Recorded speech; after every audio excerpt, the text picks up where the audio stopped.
Chapter 24. Why, seeing times are not hidden from the Almighty, do they that know him not see his days?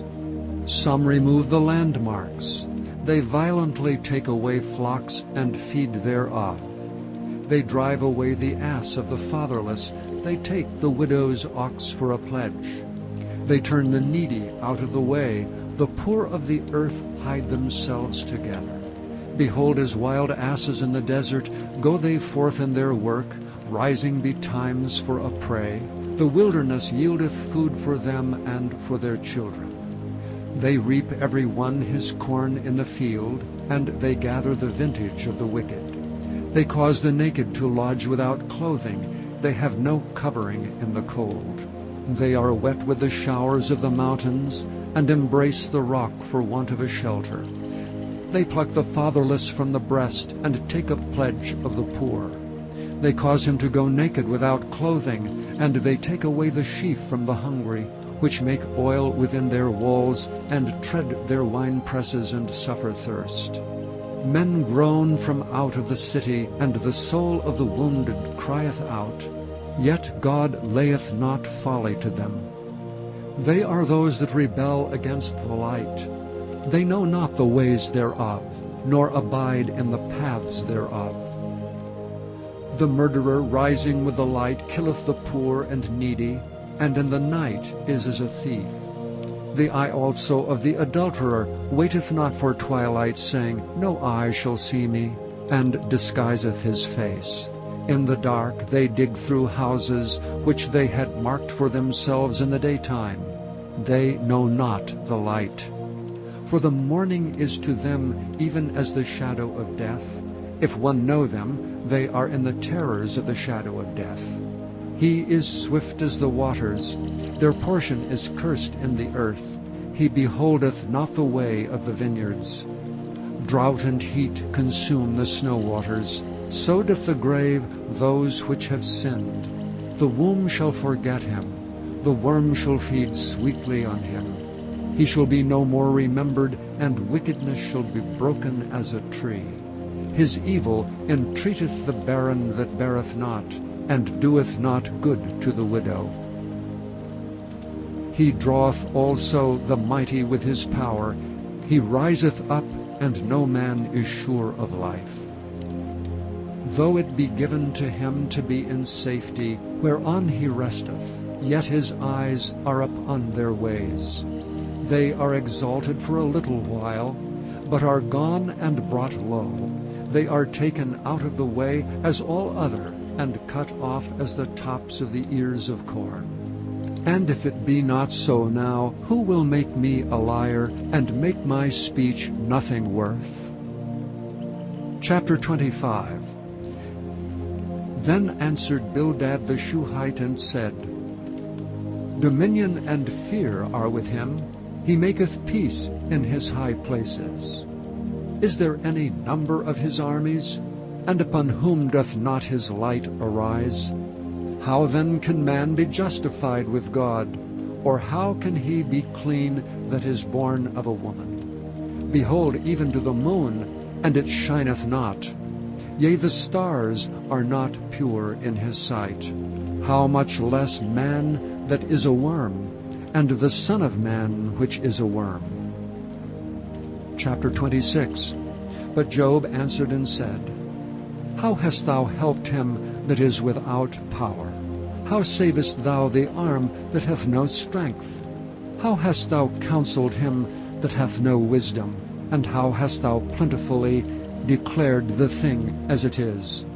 To whom hast thou uttered words? And whose spirit came from thee?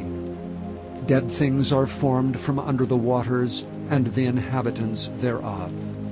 Hell is naked before him, and destruction hath no covering. He stretcheth out the north over the empty place, and hangeth the earth upon nothing. He bindeth up the waters in his thick clouds, and the cloud is not rent under them. He holdeth back the face of his throne, and spreadeth his cloud upon it. He hath compassed the waters with bounds, until the day and night come to an end. The pillars of heaven tremble, and are astonished at his reproof. He divideth the sea with his power, and by his understanding he smiteth through the proud. By his spirit he hath garnished the heavens, his hand hath formed the crooked serpent. Lo, these are parts of his ways, but how little a portion is heard of him. But the thunder of his power who can understand? Chapter 27. Moreover Job continued his parable and said, As God liveth, who hath taken away my judgment, and the Almighty who hath vexed my soul, all the while my breath is in me, and the Spirit of God is in my nostrils. My lips shall not speak wickedness, nor my tongue utter deceit. God forbid that I should justify you. Till I die I will not remove mine integrity from me. My righteousness I hold fast, and will not let it go. My heart shall not reproach me so long as I live. Let mine enemy be as the wicked, and he that riseth up against me as the righteous. For what is the hope of the hypocrite, though he hath gained, when God taketh away his soul? Will God hear his cry when trouble cometh upon him? Will he delight himself in the Almighty? Will he always call upon God? I will teach you by the hand of God. That which is with the Almighty will I not conceal. Behold, all ye yourselves have seen it. Why then are ye thus altogether vain? This is the portion of a wicked man with God, and the heritage of oppressors, which they shall receive of the Almighty. If his children be multiplied, it is for the sword, and his offspring shall not be satisfied with bread. Those that remain of him shall be buried in death, and his widows shall not weep. Though he heap up silver as the dust, and prepare raiment as the clay, he may prepare it, but the just shall put it on, and the innocent shall divide the silver. He buildeth his house as a moth, and as a booth that the keeper maketh. The rich man shall lie down, but he shall not be gathered.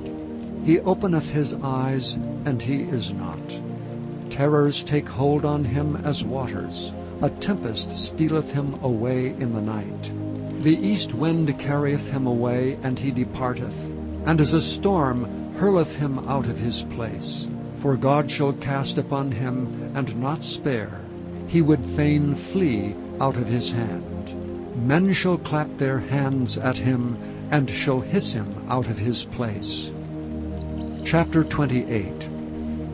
Surely there is a vein for the silver, and a place for gold where they find it. Iron is taken out of the earth, and brass is molten out of the stone. He setteth an end to darkness, and searcheth out all perfection, the stones of darkness, and the shadow of death.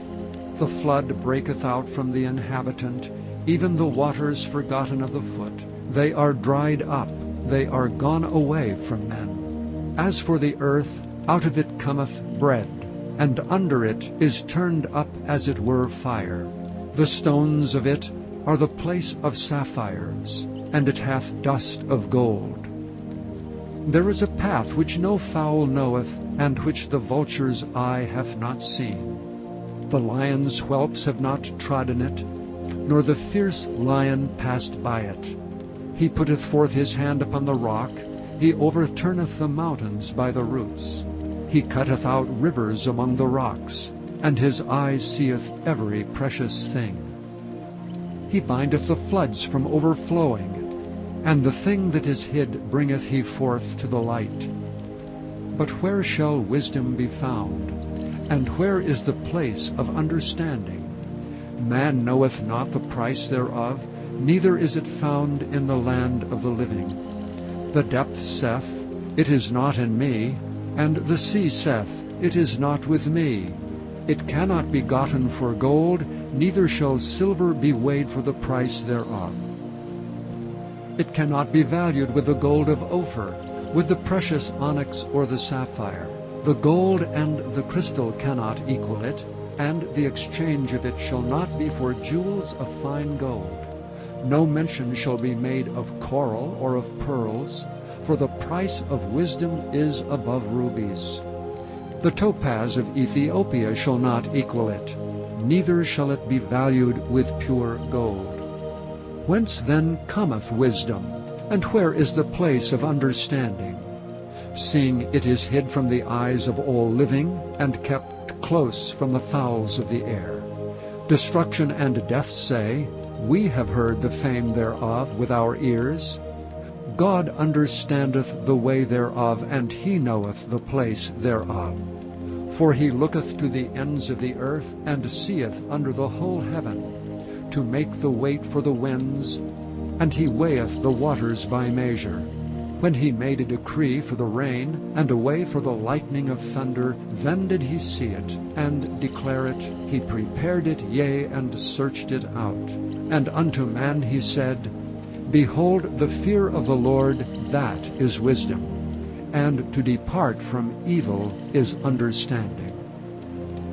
Chapter 29. Moreover Job continued his parable and said, O that I were as in months past, as in the days when God preserved me, when his candle shined upon my head, and when by his light I walked through darkness.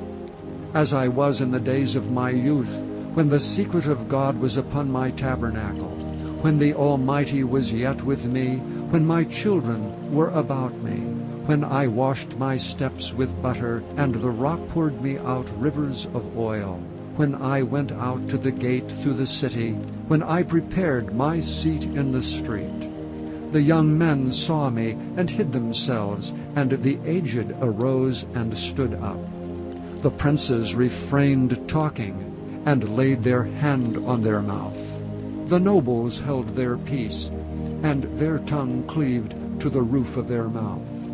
When the ear heard me, then it blessed me, and when the eye saw me, it gave witness to me, because I delivered the poor that cried, and the fatherless, and him that had none to help him. The blessing of him that was ready to perish came upon me, and I caused the widow's heart to sing for joy. I put on righteousness, and it clothed me. My judgment was as a robe and a diadem. I was eyes to the blind, and feet was I to the lame. I was a father to the poor, and the cause which I knew not I searched out. And I brake the jaws of the wicked, and plucked the spoil out of his teeth. Then I said, I shall die in my nest, and I shall multiply my days as the sand. My root was spread out by the waters, and the dew lay all night upon my branch. My glory was fresh in me, and my bow was renewed in my hand. Unto me men gave ear, and waited, and kept silence at my counsel. After my words they spake not again, and my speech dropped upon them. And they waited for me as for the rain, and they opened their mouth wide as for the latter rain. If I laughed on them, they believed it not, and the light of my countenance they cast not down. I chose out their way, and sat chief, and dwelt as a king in the army, as one that comforteth the mourners.